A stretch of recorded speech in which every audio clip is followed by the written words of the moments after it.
Everyone. स्वागत है आप सबका मेरे चैनल लाइफ विद कविजीत में। तो आज डे 30 का फर्स्ट डे है जिसमें मैं गोल्ड के बारे में मेनली मेरा टॉपिक जो है वो गोल्ड है, क्योंकि गोल्ड जिस तरीके से आसमान छू रहा है और साथ ही साथ शादियों का सीजन है, तो आप सब कुछ ना कुछ गोल्ड जरूर खरीद रहे होंगे और उसके साथ साथ मैं भी कुछ ना कुछ गोल्ड जरूर कर रही हूँ। पर उससे पहले मुझे बहुत सारी चीज़ों के बारे में पता चला जो कि मुझे लगा कि मेरी फैमिली फ्रेंड्स काफ़ी लोगों को पता नहीं है। सो आई थॉट कि ये वाला टॉपिक मुझे आप लोगों के साथ जरूर शेयर करना चाहिए ताकि आप किसी बड़े स्कैम में ना फंसे। So let's start this video without wasting any time and हाँ, साथ में लास्ट में कुछ बोनस टिप भी है जो कि मैं आपको लास्ट में दूंगी, तो आखिरी तक आप इस वीडियो में बने रहें। मेनली जब आप गोल्ड की ज्वेलरीज खरीदते हैं, चाहे वो कितने भी कैरेट की हो, मेनली आपकी जो ज्वेलरीज हैं वो 22 कैरेट की होंगी, पर कुछ अगर ज्वेलर्स आपको बोलेंगे, मेनली मैंने ऐसा उत्तराखंड में सुना था क्योंकि मैं उत्तराखंड से बिलोंग करती हूँ, तो मैंने सुना कि वो लोग 24 कैरेट की भी ज्वेलरीज देते हैं, बट 24 कैरेट में कोई ज्वेलरी नहीं बनती है। आपके बिस्किट्स आएंगे, गोल्ड के कॉइन्स आएंगे, there will be no jewellery in 24 carat. तो हमेशा ध्यान रखें कि 24 कैरेट वाली ज्वेलरी वाला स्कैम है, और क्योंकि वो लोग उसमें हॉलमार्क भी नहीं देते, तो आप प्लीज़ उन सब स्कैम्स में मत पड़ना। उसमें 18 कैरेट में भी आपको शायद गोल्ड ना मिले। तो मेनली आपको जब भी आप गोल्ड ज्वेलरी बना रहे हैं तो आपको 3 बातों का ध्यान रखना है। सबसे पहले होता है BIS हॉलमार्क। आपकी हर तरह की ज्वेलरी में, चाहे वो कितने भी कैरेट की है, कितना भी छोटा से छोटा, कितने भी बड़ा से बड़ा आइटम है, उसमें आपका BIS हॉलमार्क जरूर होना चाहिए, जो कि आपको इधर दिख रहा होगा। BIS hallmark is triangle shape hallmark mark, और साथ में आपको बीच में उसमें डॉट मिलेगा जो कि आपको हर तरह की ज्वेलरी में इंग्रेव मिलेगा, जो कि आपकी जो ज्वेलरीज है उसकी प्योरिटी को बताता है। इसके बाद सेकंड नंबर पे आता है HUID number. HUID number is 6 digit alpha numeric number, जो कि आपको आपके जो BIS मार्क के बाद आपको HUID नंबर मिलेगा, जिसका आप एक BIS केयर में एक एप्लीकेशन है जो कि गवर्नमेंट के थ्रू ही बनाई गई है।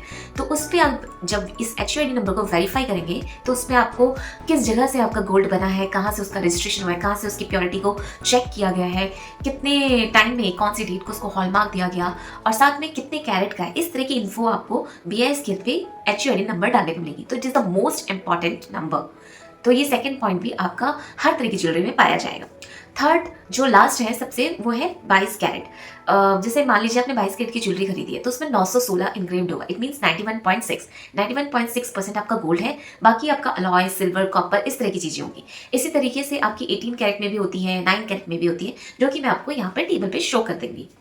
तो इस तरीके से आपके ये तीनों का होना बहुत ज़रूरी है अगर आप एक स्कैम में नहीं फंसना चाहते तो, क्योंकि most of the local vendor, मैं जब अपनी ज्वेलरी खरीदने जा रही थी, आई सॉ कि उनमें से 916 ही लिखा है। तो क्योंकि वो लोग तो 916 ऐसे लिख सकते हैं, पर वो 916 कहीं से भी अप्रूव नहीं है। वी डोंट नो कि वो 916 है, 22 कैरेट है या फिर 18 कैरेट है।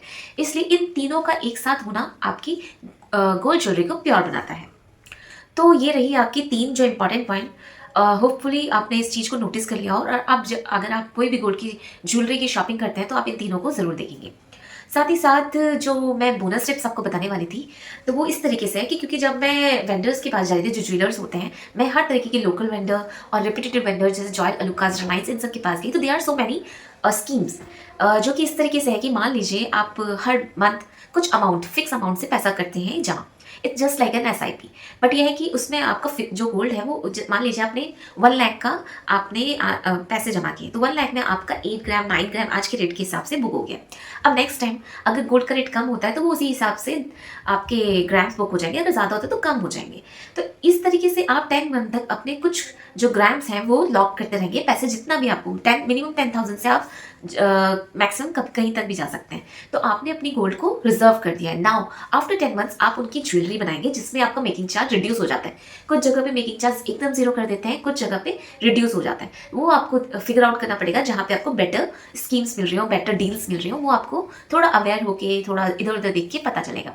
सेकेंड एक और थी स्कीम जिसमें आपको जस्ट लाइक पैसे आपको हर महीने जमा करने हैं, वो शायद 10 मंथ या 12 मे बी 24 मंथ्स के लिए भी था। तो उसमें आपको कुछ वो लोग बोनस पॉइंट्स के हिसाब से देते हैं। तो उसमें मेकिंग चार्ज तो फ्री नहीं था, पर they are giving some interest to you, जो कि मुझे तो पर्सनली इतना बेनिफिशियल नहीं लगा, बट आप लोगों को अगर उसमें लगता है तो आप बता सकते हैं। और ऐसे ही बहुत सारी स्कीम्स हैं, बट आपको अवेयर रहना पड़ेगा। और क्योंकि मेकिंग चार्ज, गोल्ड का रेट तो गवर्नमेंट ही डिसाइड कर रही है, बट आपके मेकिंग चार्ज पे ही सब चीज़ डिफर कर रही है। तो मेकिंग चार्ज अगर रिड्यूस हो जाता है तो दे आर काफ़ी सारी चीज़ें हमारी उस पर बच जाती हैं। तो होपफुली आपको ये टिप्स अच्छी लगी होंगी और यूज़फुल लगी होंगी। और साथ ही साथ अगर आपके पास भी कोई और भी स्कीम्स का है या फिर और चीज़ों के बारे में भी कोई पॉइंट है तो आप वो मुझे कमेंट में लिख के दे सकते हैं। And this is all about from my side about the gold. And साथ ही साथ मैं अभी कुछ गोल्ड की ज्वेलरीज बाई करने जाऊँगी तो आई विल शो यू कि मैंने किस तरह की ज्वेलरीज देखी और उसमें क्या-क्या बातें मुझे पता चली हैं, तो मैं आपके साथ और भी चीज़ें शेयर करूँगी। तब तक के लिए आप मेरी वीडियो लास्ट तक देखिए and thank you so much. Good night.